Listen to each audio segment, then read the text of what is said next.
What up, folks? Rich Capoletti reporting not so live for Drix Vids.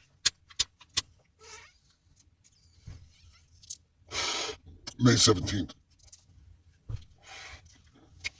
2025.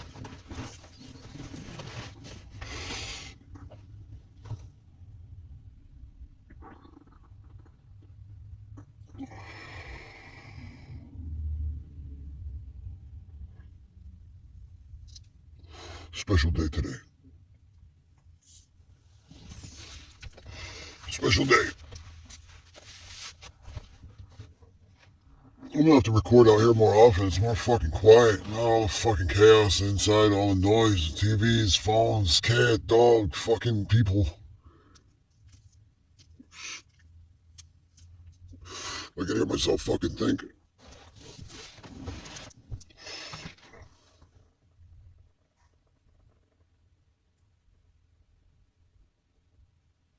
I thought I was gonna rant about something. It is Rikrant Mindcast. I'm just fucking A, man. Stress. Stress is too much. Insomnia is too much. Life is getting crazier. Like usual. It doesn't fucking slow down. No.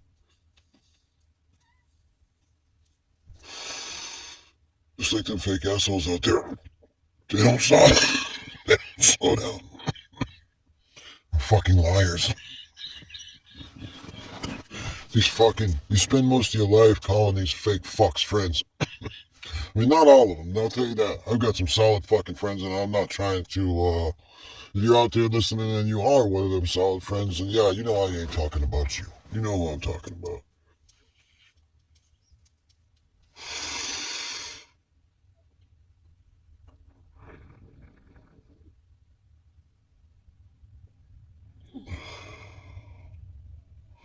Everything is so fucked up. I never wanted it fucked up.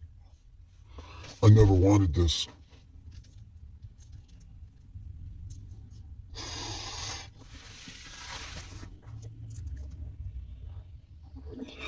The chemicals that bind the mind. The same chemicals that can fucking destroy everything. I'm tired of being addicted to chemicals. It's cost me so much. I can't even get into it. I can't because I don't want to get set off. I'll be angry for days. I've been getting angry for days. Staying angry, staying pissed off. Yo, they told me, slow shit down, man. Your fucking blood pressure, all that shit. I got the Fred Sanford shit. I start to get stressed out. I grab my fucking chest. My eyes starts fucking tweaking. A migraine will come. Like, I didn't know. Well, I did know. But I had no idea that it would be like this, you know? Yeah, that stressing out turns to way more than stressing out, and does more damage than just tweaking for a little bit. You know, you're not sleeping, you're staying fucking pissed. It's not healthy for you. It's not healthy for your mind. It's not healthy for your heart. You know, once some professionals tell you, they nonchalantly say it instead of saying, "Look, going over your blood work here, and it looks like you're a complete fucking retard, and you've treated your body like shit for how many fucking years? You know what? Yeah, these numbers don't look good. I'll tell you what. Either you change all these numbers and make them all good, you ain't gonna have 10 years. If you don't. If your numbers stay the same, you're gonna go in a bad way. So come on, get rid of the cigarettes, you know. They can tell me to eat good. I think I kind of do. There's some things I need to cut out for sure. But eating isn't gonna be a problem. Quitting smoking or quit cigarettes, and even Chiba. I know to digest it, to eat it, to whatever, not pass it through my fucking lungs. I get it. And I've been smoking for a long time. Like, we were smoking in my neighborhood. We were fucking grabbing cigarettes from the fucking drinkers. I don't know, 12, 13 years old. We thought it was cool to toke on a fucking cigarette. It just never fucking stopped. And anybody else who smoked weed the whole time, you're like fucking Iron Man with your lungs. Like, what? And then I was thinking about it. Okay, well, I smoke cigarettes. I smoke flower. And then I like to get some diamonds every now and then. So I'm smoking concentrate. Like, how many things am I putting through my lungs? Right down to the bad air every day, you know, as I sit here and smoke in front of you. I'm going to tell you that I wish I wasn't. I need to stop. I've smoked weed longer than I have smoked tobacco. And I told you I started fucking around smoking cigarettes at like 12, 13. Weed was right there around the same time. A family member that grew it and had it around. All I had to do was go past the cereal boxes a little bit. I had some of the best red-haired scents in Southern Connecticut. Yeah, all the whole old heads were fucking burning that shit up. Yeah, it was a missing no quarter. It was a missing no quarter ounce. I was so young, I didn't even know what the weight was, what it meant. I had to go to an older dude's house, a couple years older than me. He was in and out of juvie, so, and his nickname was Guppy, by the way he liked to drink. And, yeah. So I'd fucking snatch a bag out of the coffee can. It'd be like these bags made up in different coffee cans, different sizes and different coffee cans. One day I would have been an eighth. I didn't know what an eighth was, but I would always ask Guppy, what's that worth?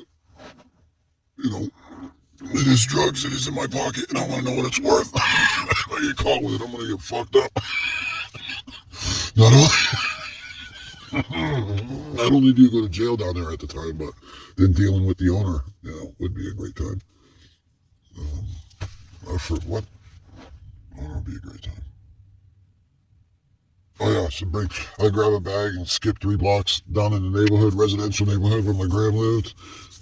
She actually owned her house, so I go there. I was there a lot growing up. But anyway, in the neighborhood, go a couple blocks down to Guppy's house, knock on the door, come in, throw the bag on the kitchen table, and I'd be like, what's that worth? And then he would tell me whether it was $25 or which would have been eighths, or I'm not saying it was 25, but you gotta understand, that's $40 worth, that's $50 worth of weed, whatever the fuck he would say, he would tell me what the fuck it was worth. And we'd sit there getting high in all kinds of ways imaginable. Not just smoking weed, but making like fucking 2-liter fucking gravity bongs and just fucking pretty much playing with it. But I never wanted to get caught with it, and I was too paranoid to keep it on me. I didn't want to leave it outside, and I knew it was worth something, so I wasn't giving the shit away. So I'd be like, whoever was with me, we gotta burn this shit up. I don't want to be caught with it. And we'd sit in these fucking circles and just blow through, I don't know, whatever I would grab. If I went in the can and grabbed 2 bags and it was quarters, then that would have been a half ounce. Obviously grab a couple eighths, that's a quarter ounce. Okay, great. This is like 6th grade, okay? I can't remember what happened. Maybe the kitchen was busy and I couldn't get in that cupboard before I had to leave to school one day, and we didn't have nothing. And we were skipping anyways. Go into the reservoir and shit, get high and fuck off, Well, our buddy Bruce, his brother didn't have any weed. He sold out the night before, but he had plenty of mushrooms. And so then, he sold us some mushrooms and told us, they're going to the reservoir with these, and, I wouldn't come out till you know you're all right. When we went to the reservoir, we came out before we were all right. Man, the miles we put on without even realizing it, like just walking around, tripping our fucking balls off, visiting people. Holy shit, we were everywhere. That time in the reservoir, though, holy shit, I'll never forget that fucking day, man. A couple friends with me. Yeah, they started fighting and shit. One of them was hitting the other one with a branch. So the other one just fucking lightly stabbed him back, with his pocket knife. I got another buddy leaned up against a tree and he's playing with these tissues that he had in his pocket. And he's like made these things out of them. He's like talking to him and shit. I'm just looking in the water at some of the bass that are in the water. They're in the reservoir. That's where you snuck in to catch largemouth, smallmouth bass, like all day long. For every bait, you would get a fish. That's how plentiful it was, because you're not supposed to fucking fish there.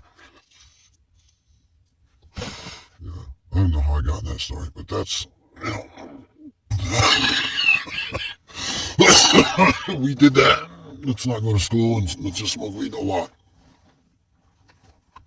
Give you a time frame, just a trippy time frame, and a name. I don't know if she's out there. Hopefully she don't get too pissed, but I had this girlfriend, 6th grade, who, I won't say her name, went down to the mall and stole, shoplifted Metallica Master Puppets for me.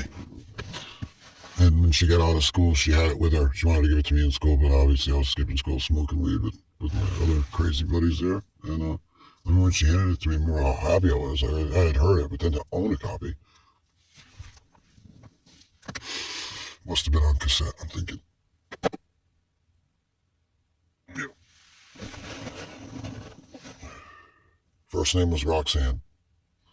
Italian last name, all the way. Yeah. She hooked me right up. It wasn't long after that, 86, 87, I think it was. Metallica came to town, and they were opening up for Ozzy, Ultimate Sin, and it was Metallica doing, supporting Master Puppets, and Cliff Burton was still alive. It was a great show. That was the first and last time I ever had root beer schnapps in my life. I'm 53 now. I think I was 13, 14 maybe, I can't remember, but I puked that root beer schnapps up. It was all through my denim jacket, through the pockets, inside pockets, outside pockets. And we took pride in our denims. We were getting these big ass patches and all kinds of patches to put on the fucking jackets. I like to see those denims, man. I'd like to just catch a look at what they really look like. Like, I know in my head, I remember, because I went back to like album covers that they made in the fucking patches and shit. They were pretty wild. Yeah, my jacket. I puked my fucking guts out that night after the show. Oh yeah, I think it was the ride home and then finishing off what we were drinking. I just met root beer snobs. Oh man, and I never wanted to be near it, drink it, anything, even really talk about it. In all these fucking years, but it still keeps me from schnapps. Yeah. Ozzy was good too, plenty of energy and plenty of oxygen, plenty of air. He had plenty of air. He was a younger man. Like he had, like more wind in his lungs. All right, that was a chat. That wasn't really any type of rant. I'm gonna start doing this shit live. I see a lot of people doing nonsense live. I just like to have people to talk to. It's so pathetic I am. Sitting in the car talking to an empty screen right now. Share it with whoever might hear it. But if I start going live, maybe I can draw some people in. Maybe we can draw some flies like ourselves. Any terminology I use, I think of myself the same way. I don't think of myself above anybody besides the obvious. The ones that are under the cockroaches. Like your pedophiles and your rapists and your fentanyl dealers and people of that nature. They're below the roaches. Really belong. Anyway, I'm Rich Capiletti. Be glad you know it.